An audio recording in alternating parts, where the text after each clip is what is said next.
셋. 마음이 맑아지면. 교조님께서 12장의 노래를 가르치신 1867년은 1838년 입교로부터 약 30년 후가 됩니다. 인간의 눈으로 보면 상당히 긴 시간이 지난 후에야 겨우 가르침의 윤곽이 나타났다고 생각될 것입니다. 이러한 일은 일반 종교의 역사에서는 드문 현상입니다. 보통 한 종교를 펴는 사람은 연구와 수도를 거듭한 끝에 이렇게 하지 않으면 안 된다는 경지에 도달했을 때 그것을 설명하는 교의체계도 대략 갖추어 시작하는 것입니다. 따라서 개교와 동시에 하나의 두드러진 특색을 가진 교리가 설파되는 것입니다. 그러나 교조님의 경우는 그렇지 않았습니다. 구제를 서두르는 것이 어버이 신님의 마음입니다. 그 마음을 직접 형태나 행동으로 실현하고 계시는 교조님께서 왜 30년이나 지나고 난 뒤에야 겨우 12장의 노래를 가르치셨는가? 그것은 대략의 교의체제를 갖추는데 30년이란 세월이 걸렸다고 받아들여야 할까요?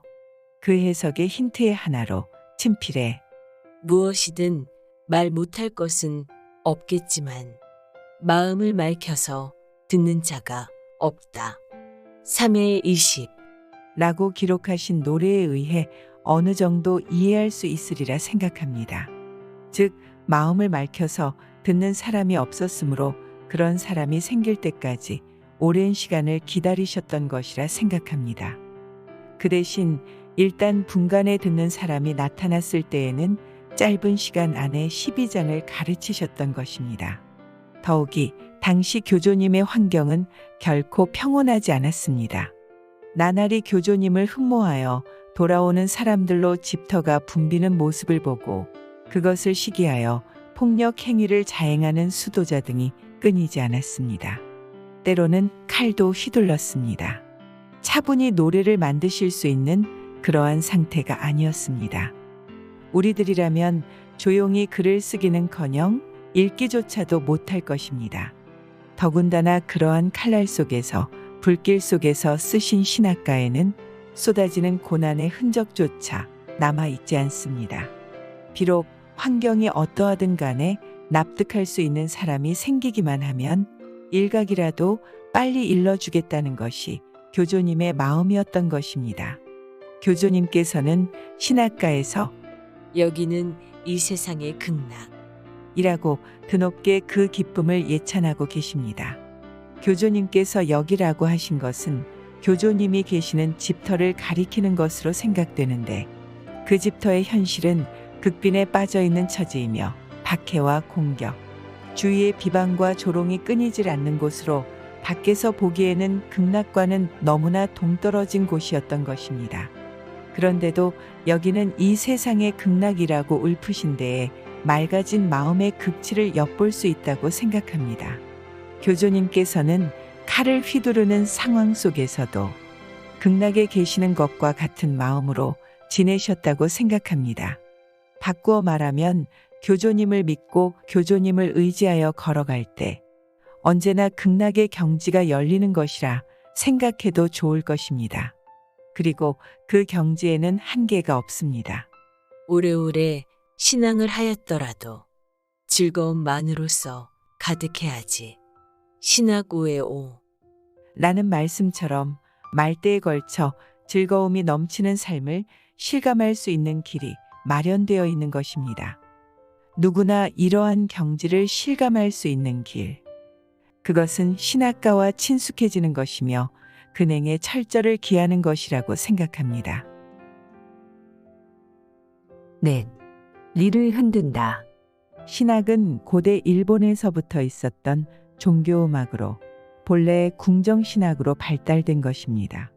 궁정신학에서 읊어지는 가요를 신학가라 하고 단가형과 단시형이 있으며 민요도 덜어 섞여 있습니다. 한편 민간에서의 신학은 대중신학이라고 하여 형태는 중세 이후의 예능에서 나온 것이라고 알려져 있습니다. 사자춤도 대중신학 중 하나입니다. 악기는 피리, 부, 끈으로 소리를 조절하는 일본 전통북을 주로 사용하며 동박자도 사용되었습니다. 신학은 병의 근원을 끊고 재난을 막는 힘이 있는 것이라 생각했던 것 같습니다. 이 신학은 아무나 할 수 있는 것이 아니고 특정인, 즉 신직이나 기도의 기술자로서 신사에 전속되어 세습직으로 되어 있습니다.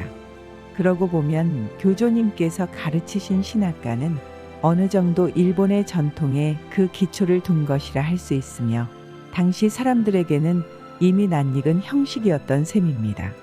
그러나 교조님 이전의 신학은 제한된 전문직을 가진 사람만이 할 수 있었던 것이지만 교조님께서 가르치시게 되고부터 가르침을 들은 사람이면 누구나가 입으로 부르고 서서 춤출 수 있게 되었던 것입니다.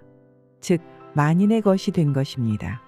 거기에는 이미 직업의 구별도 없고 남녀의 구별, 연령의 차이도 없게 된 것입니다. 교조님께서는 신학가의 제작에 이어서 그 가락과 손짓을 만 3년에 걸쳐 가르치셨습니다. 이에 대해 교조님께서는 이것은 리의 노래야. 리에 맞추어 추는 거야. 그저 추는 것이 아니고 리를 흔드는 거야. 라고 하셨습니다.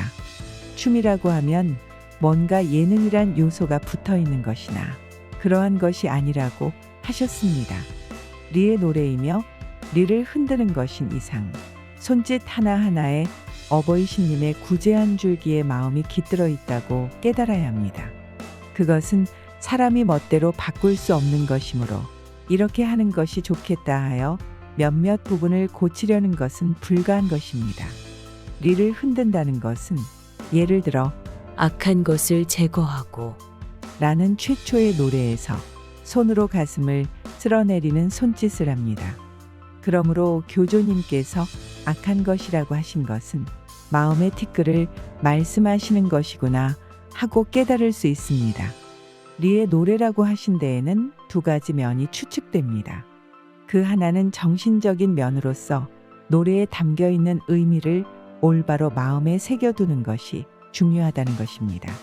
또 하나는 기술적인 면으로서 틀림이 없도록 바르게 흔든다는 것입니다.